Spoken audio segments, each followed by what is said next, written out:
ओम श्री गणेशाय नमः। महाभारत के बारे में भला कौन नहीं जानता।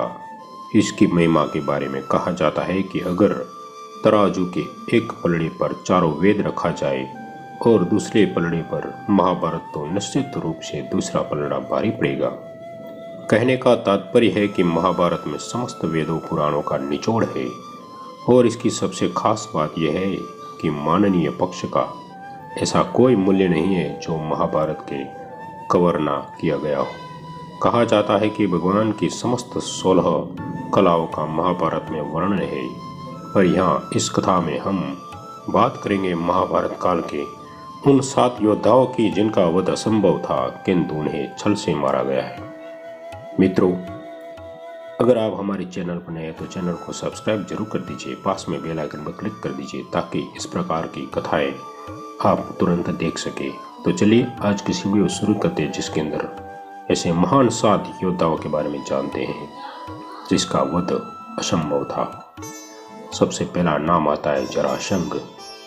जरासंध कंस का ससुर था। कंस की मृत्यु होने पर मथुरा पर लगातार आक्रमण करता रहा और उसी आक्रमण से परेशान होकर श्री कृष्ण और बलराम को मथुरा छोड़कर द्वारिका में अपनी नगरी बसानी पड़ी थी। इसी कारण कृष्ण का नाम रणछोड़ भी पड़ गया। पर यह बात बहुत कम लोगों को ज्ञात होगी कि जरासंध राक्षसी पुत्र था और उसका वध लगभग असंभव था। किंतु बाद में जब युधिष्ठिर ने राजसूय यज्ञ करना प्रारंभ किया तो भीम के द्वारा मल्ल युद्ध में जरासंध बार बार मरने के पश्चात भी जीवित हो जा रहा था। तत्पश्चात श्री कृष्ण ने एक तिनके को बीच से फाड़कर विपरीत दिशाओं में फेंका और इसे देखकर भीम ने जरासंध को 2 भागों में चीरकर 2 विपरीत दिशाओं में फेंक दिया और जरासंध की मृत्यु हो गई। कहा जाता है कि अगर श्री कृष्ण ने यह राज भी भीम को ना बताया होता तो जरासंध का वध असंभव था। दूसरा पात्र महारथी भीष्म। गंगा पुत्र भीष्म महाभारत के सबसे आदरणीय पात्रों में गिने जाते हैं, किंतु अधर्म का पक्ष लेने के कारण उनके हिस्से में कुछ कलंक भी आया। पर कर्तव्य के मोह में बंधे महारथी भीष्म को इच्छा मृत्यु का वरदान प्राप्त होने के बावजूद मृत्यु का वरण करना पड़ा था। दिलचस्प बात यह है कि धर्म की विजय की खातिर खुद महारथी भीष्म ने अपनी मृत्यु को स्वीकार किया था और पांडवों को यह बताया कि अगर पांडवों की सेना का शिखंडी उसके सामने आकर युद्ध करेगा तो वे शस्त्र त्याग देंगे, और ऐसा ही हुआ। फिर अर्जुन के तीखे बाणों से महारथी भीष्म को बाणों की शैया पर सुला दिया और अंततः सूर्य के उत्तरायण होने के पश्चात महाभारत का युद्ध समाप्त हुआ और भीष्म ने अपने प्राण त्याग दिए। बताने की जरूरत नहीं है कि अगर महारथी भी नहीं चाहते तो किसी भी हाल में उनका वध नहीं किया जा सकता था। उसके बाद जो पात्र आता है वो महारथी कर्ण है। दुर्योधन के अभिन्न मित्र में गिने जाने वाले अंग देश के राजा कर्ण भी उन महारथियों में शामिल थे जिनका वध असंभव था, क्योंकि वह जन्म से ही कवच और कुंडल लेकर पैदा हुए थे। वह तो ब्राह्मण के वश में देवराज इंद्र ने कर्ण से कवच और कुंडल की दीक्षा ले ली और इस तरह यह अजय योद्धा छल का शिकार हो गया। बावजूद इसके कारण कि धनुर्विद्या में बेहद श्रेष्ठ थी और उसकी रथ का पहिया जमीन में धंस जाने और उसका स्वयं से शस्त्र त्याग देने के पश्चात ही अर्जुन उसका वध कर पाए थे।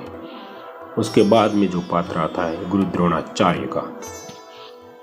पांडवों को शिक्षा देने वाले गुरु द्रोणाचार्य को भला कौन नहीं जानता है। श्रेष्ठ गुरु में द्रोणाचार्य को आज भी गिना जाता है, पर महारथी भीष्म की ही तरह इनको भी अधर्म का साथ देने की सजा मिली और इनके साथ भी छल करके शस्त्र त्याग करवाया गया और तत्पश्चात द्रुपद पुत्र धृष्टद्युम्न ने इनका शीश काट डाला। उसके बाद में जो महारथी आते हैं महारथी दुर्योधन। महाभारत के मुख्य विलेन दुर्योधन को भी एक तरह से अजय होने का वरदान मिल गया था।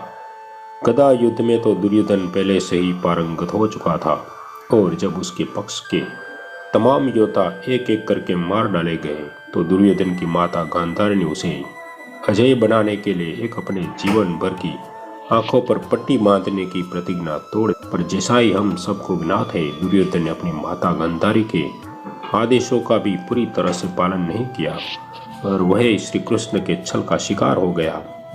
हुआ यूं कि गंगा स्नान के पश्चात माता गांधारी के आदेश के अनुसार वह पूर्ण नग्न उसके सामने उपस्थित नहीं हुआ, बल्कि कमर के पास उसने केले के पत्तों से अपने अंगों को ढक लिया।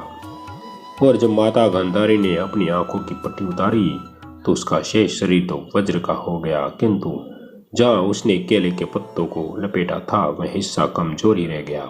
बाद में गदा युद्ध में भीम ने गदा युद्ध के नियमों को तोड़ते हुए दुर्योधन की उसी जगह पर प्रहार किया और फिर महाभारत का यह विलेन वीर गति को प्राप्त हो गया। उसके बाद में जो पात्र है वो योगीराज श्री कृष्ण भगवान का। श्री कृष्ण तो भगवान के रूप ही माने जाते हैं और विष्णु के अवतार। इसको भला कौन मार सकता था, लेकिन इसकी मृत्यु हुई दुर्योधन की माता गांधारी के श्रापों से।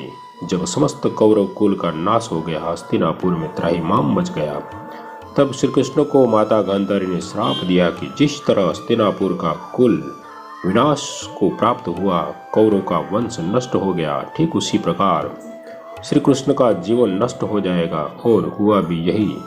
बाद में श्री कृष्ण व्यथा में डूबकर एक पेड़ पर चढ़कर बांसुरी बजा रहे थे, तब उसके कोमल पैरों को एक शिकारी के तीर ने वेद डाला और श्री कृष्ण मृत्यु को प्राप्त हुए। उसके बाद में जो आखिरी पात्र आता है वो बर्बरीक है। जी हाँ, इस महाभारत के पात्र के बारे में कम लोग ही जानते होंगे, लेकिन यह हम महाबली भीम के पुत्र घटोत्कच का पुत्र था, यानी भीम का पौत्र। इसी एक बड़ी विचित्र स्थिति थी, और वह स्थिति यह थी कि इसने एक तरह से ठान लिया था कि पांडव और कौरव पक्ष में युद्ध के दौरान जो कमजोर पड़ेगा उसी की तरफ से लड़ेगा। जाहिर तौर पर इस तरह के निर्णय से न कोई जीतता न कोई हारता। ऐसे में श्री कृष्ण ने बर्बरीक से दान में उसका शीश मांग लिया और बर्बरीक ने श्री कृष्ण को सहर्ष अपना शीश दे दिया, किंतु उसने यह शर्त रखी कि वह महाभारत का संपूर्ण युद्ध देखना चाहता है।